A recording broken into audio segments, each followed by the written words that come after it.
E em meio à importância dos profissionais de saúde cada vez mais em evidência na luta para salvar vidas, uma denúncia grave. Alguém que deveria cuidar das pessoas respondendo por abusar de pacientes. A denúncia da cidade de Assis Chateaubriand foi destaque nacional no Domingo Espetacular da Record TV. Com a mesma mão que ele trancou a porta, ele segurou a minha mão que estava para cima e eu estava de vestido. Aí ele já foi erguendo meu vestido, passando a mão e se encostando e tentando me beijar. E ele conseguiu, ele puxou minha calcinha, ele conseguiu me violentar com os dedos. E daí eu pedi para ele parar e ele tentava me beijar e toda hora vindo mais para cima até que eu consegui me soltar. O relato que você acabou de ouvir é de um crime sexual que aconteceu dentro de um consultório. O agressor, um médico psiquiatra da cidade de Assis Chateaubriand. A vítima, uma paciente que foi até a clínica em busca de atendimento. E ela não está sozinha. Pelo menos outras 4 mulheres também já procuraram a justiça. Os abusos aconteceram entre 2016 e 2017. Nós conversamos com 3 vítimas do médico. Todas eram pacientes de Afonso Aparecido Soares, que atendia como psiquiatra na cidade.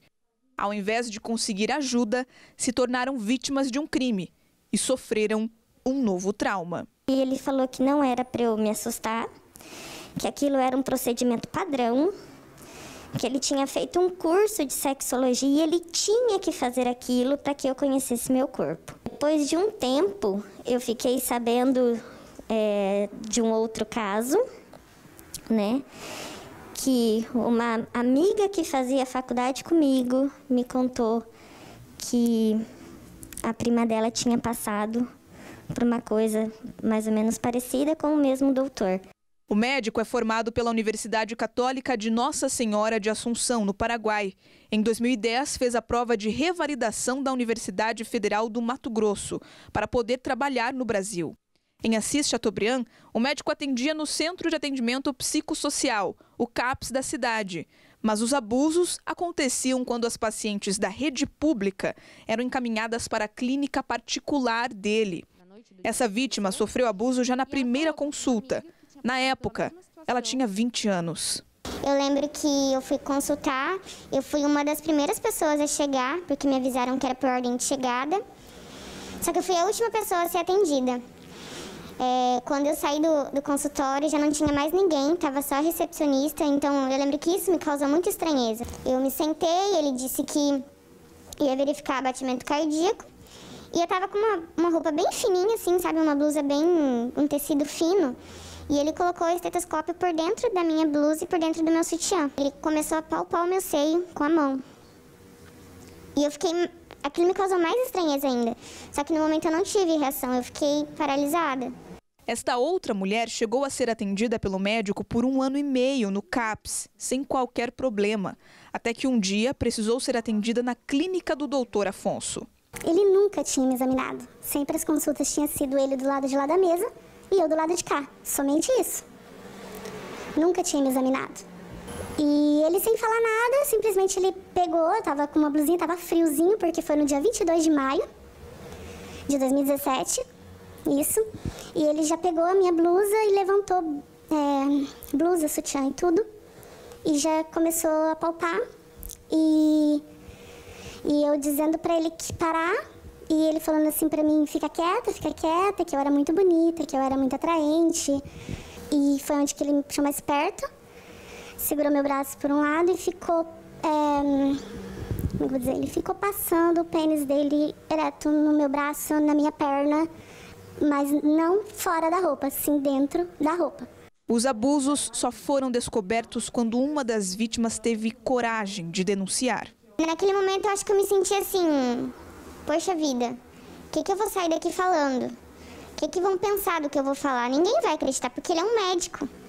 Eu só lembro assim que a minha ficha foi cair quando eu entrei dentro do carro e eu tava sozinha para voltar para casa.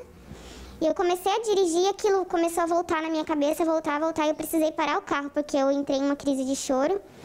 Eu falei, poxa vida, eu fui abusada e eu só percebi agora. Como o médico era contratado para atender na rede pública, logo após as primeiras denúncias, uma audiência foi marcada pela Secretaria de Saúde para apurar o caso. Lá, as vítimas foram surpreendidas com a presença do próprio médico, acompanhado de um advogado, na mesma sala em que seriam ouvidas. Teve uma audiência que foi no posto de saúde mesmo. Enfim, chamaram a gente para comparecer lá, mas não falaram nada o que era. Aí estavam nós 3 lá.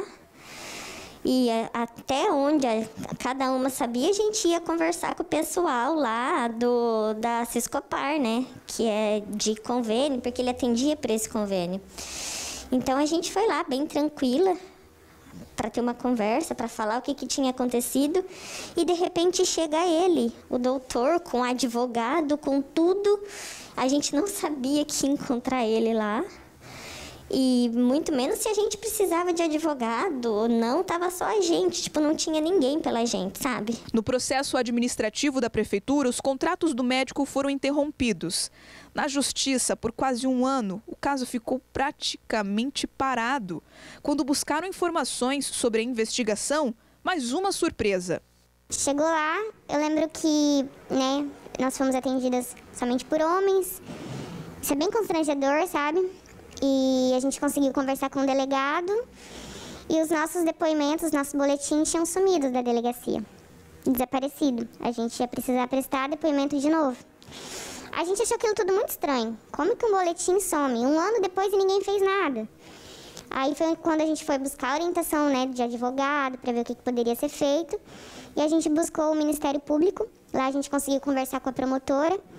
E ela entrou em contato, daí com o delegado, enfim, daí foi quando tudo começou a andar. 2 casos já foram sentenciados. Neles, o médico foi condenado a cumprir 3 anos e meio de prisão em regime aberto pelo crime de violência sexual mediante fraude.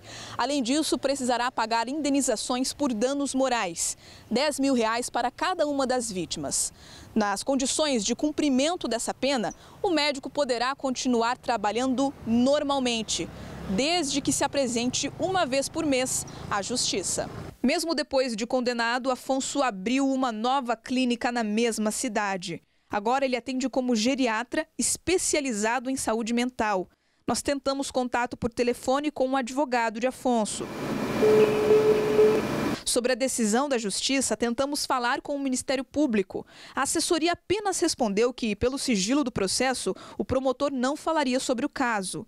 Os advogados das vítimas também não quiseram gravar entrevista, mas conversaram com nossa equipe e enviaram uma nota, manifestando satisfação com as decisões proferidas pelo juízo criminal e também que aguardam o desfecho dos procedimentos administrativos instaurados pelo Conselho Regional de Medicina.